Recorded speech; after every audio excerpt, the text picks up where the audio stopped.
পৃথিবী আমাকে আপন করেছে, ভুলেছি নিজের ঘর। আমি এক যাযাবর, আমি এক যাযাবর।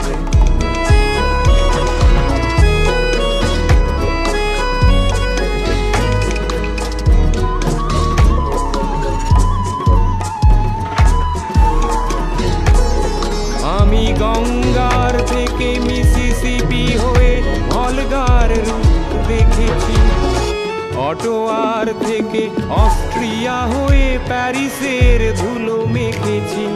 আমি ইলোরার থেকে রং নিয়ে দূরে শিকাগো শহরে দিয়েছি। গালিবের শের তাশখন্দের মিনারে বসে শুনেছি। মার্ক টুয়েনের সমাধিতে বসে গোর্কির কথা